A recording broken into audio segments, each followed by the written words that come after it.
Salam alaikum wa rahmatullahi wa barakatuh, hayyakum Allah wa bayyakum. Aujourd'hui, Inch'Allah, je voudrais partager avec vous une réflexion importante. Vous savez, la BBC, cette chaîne britannique bien connue, dont le siège se trouve à Londres, elle a envoyé un journaliste en Syrie pour interviewer Ahmed al-Shara. Donc imaginez un peu, ils envoient un journaliste de Londres à des milliers de kilomètres dans un pays détruit par 14 ans de guerre. Non pas pour poser des questions essentielles, des questions existentielles sur la reconstruction ou bien sur le sort des réfugiés, mais pour lui poser des questions comme d'habitude sur est-ce que l'alcool sera autorisé? Est-ce que le voile va être imposé? Est-ce que les femmes pourront sortir sans le voile? Est-ce que la charia va être complètement, entièrement appliquée? Et Ahmed al-Shara, peut-être ceux qui le connaissent, sous le nom de Abu Mohamed al-Joulani, qui est le commandant des opérations militaires ayant renversé Bachar el-Assad, il a accepté cette interview.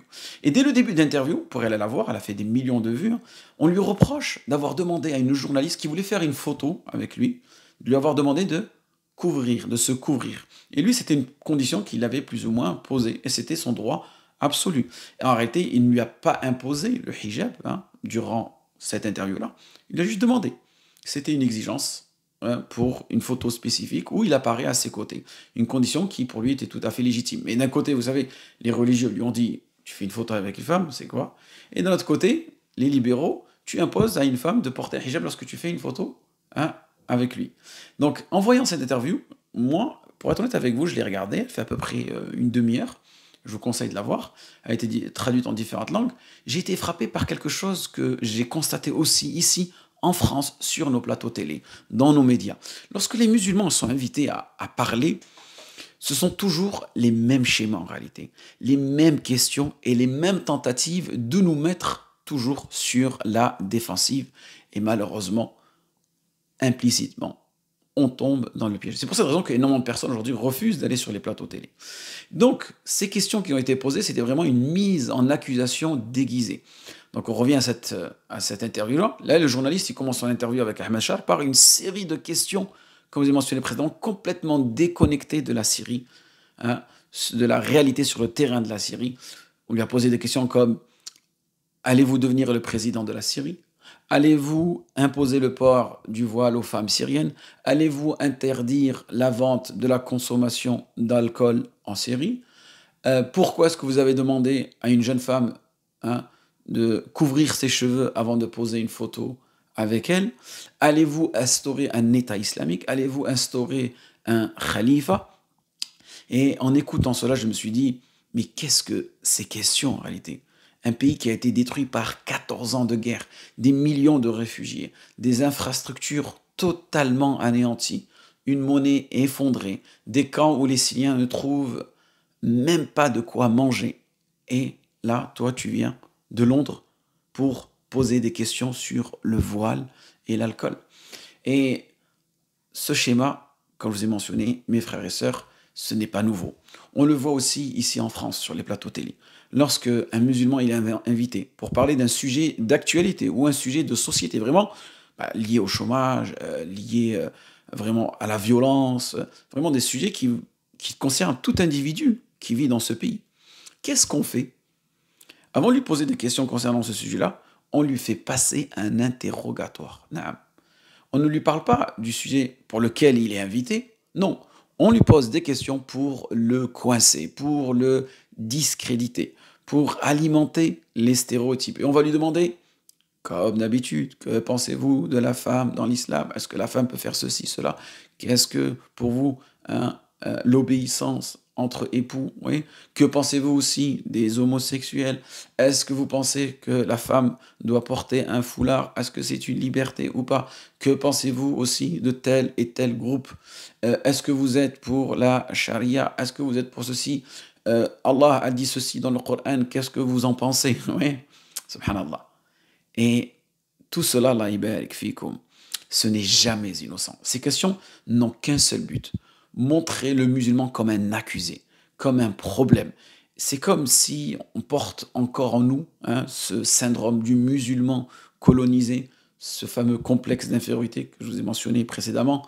On se retrouve toujours à devoir se justifier, à devoir prouver qu'on est des bons citoyens,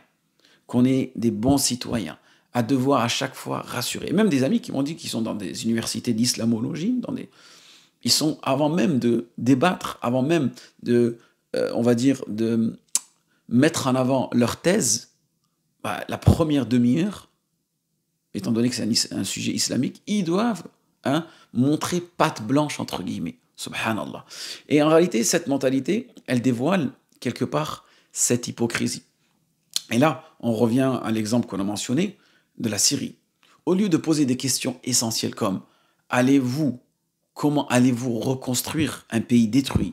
Comment allez-vous rapatrier ces millions de réfugiés dispersés à travers le monde, souvent sans papier, sans identité? Comment est-ce que vous allez redresser une économie en ruine? C'est ça les vraies questions.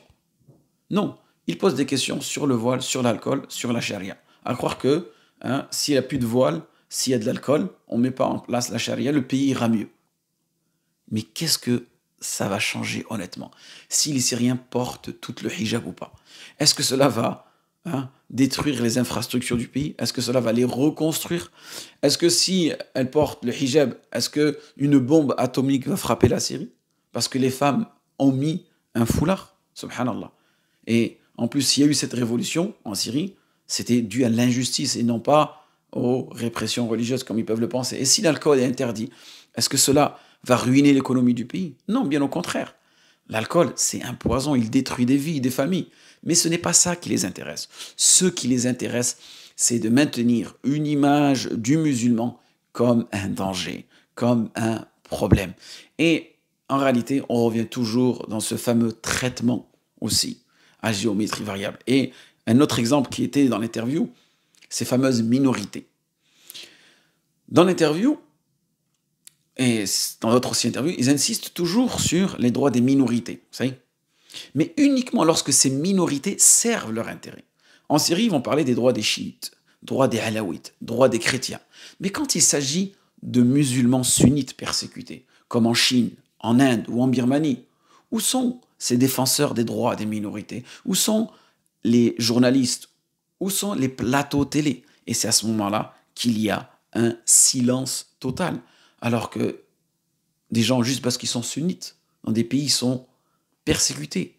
Ils ne peuvent même pas prier. Et je vous avais fait une vidéo, si vous vous souvenez, sur le Tadjikistan. C'est un modèle exemple. Personne n'en parle. Donc mes frères et sœurs, il est temps qu'on sorte de cette position d'accusé. Nous n'avons pas à nous justifier à chaque fois. Nous n'avons pas à répondre à des questions qui n'ont qu'un seul objectif, nous rabaisser. Nous devons reprendre confiance en Allah subhanahu wa ta'ala, confiance en l'identité musulmane, confiance en notre iman. Et c'est pour ça que je vous laisse avec cette réflexion. Arrêtons de jouer à leur jeu. Nous ne sommes pas coupables d'être musulmans. Nous ne sommes pas coupables de croire en des valeurs différentes des leurs. Et pourtant, soi-disant, la laïcité nous protégerait de cela. Mais en réalité, non. Et surtout, ne laissons pas leur mentalité colonisatrice. Ne laissons pas cette mentalité colonisatrice continuer à nous définir. Demande à Allah subhanahu wa ta'ala qui nous protège de ces ruses, de ces stratagèmes. Et akhiru da'wana anil hamdulillahi rabbil alamin.